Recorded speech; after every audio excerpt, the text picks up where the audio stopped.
ไปนาทองซิตี้ได้15หอบ20หอบแล้วละเอียดชมวิวหมอกเต็มหลายหอบเติบมัน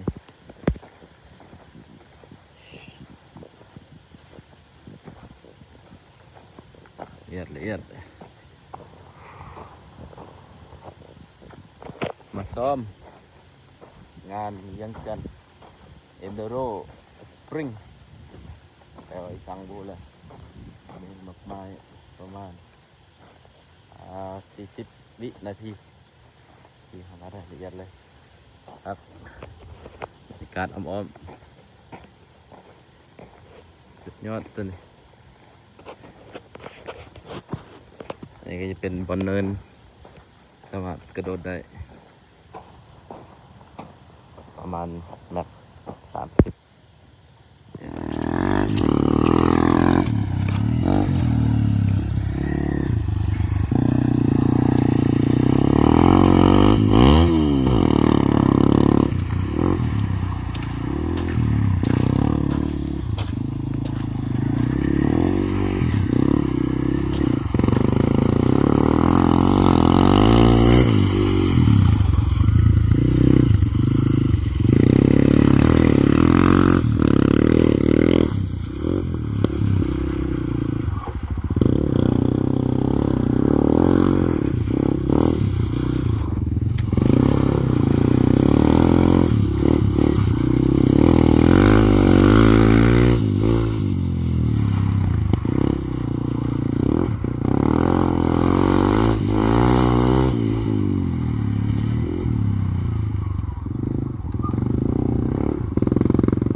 นะโอ้กำลังคิวคักเลยจัดต่อ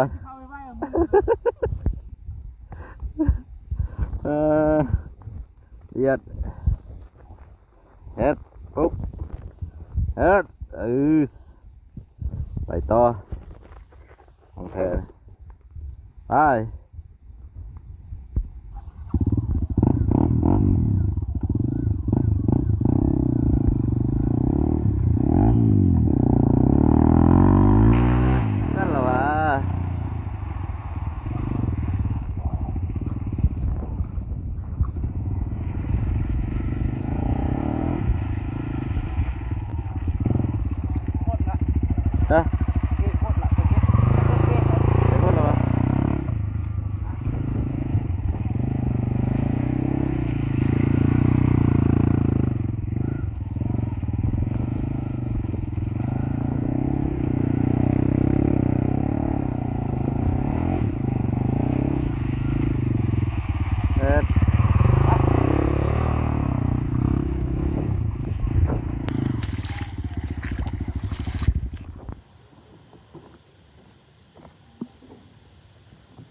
ไป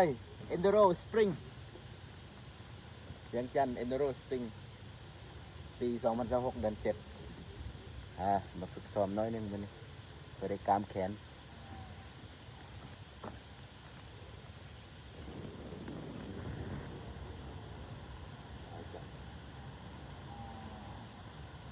หอบ6หอบจ้ะเดี๋ยวแขนมันตึง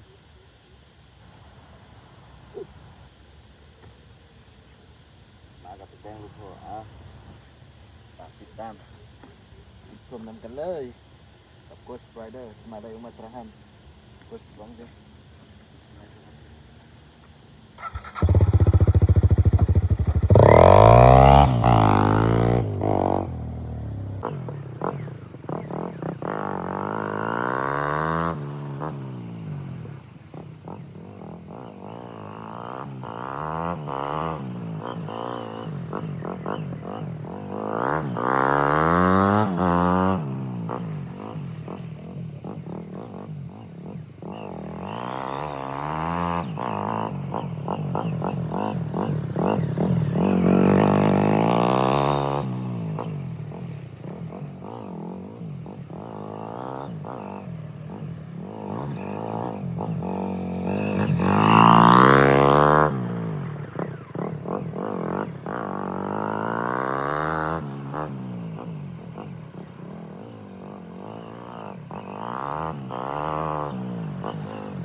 เอ็ดอีก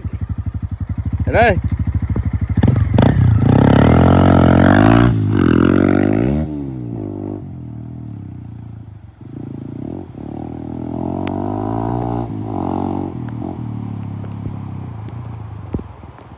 เอ็ด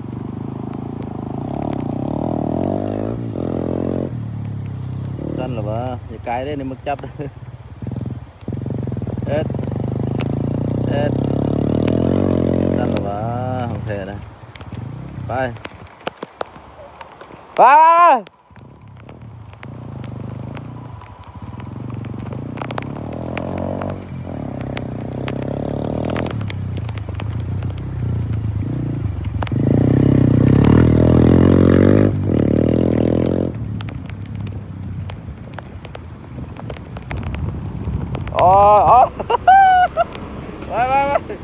โอเคมาต่อ EP หน้ากันเลยว่าเราจะไป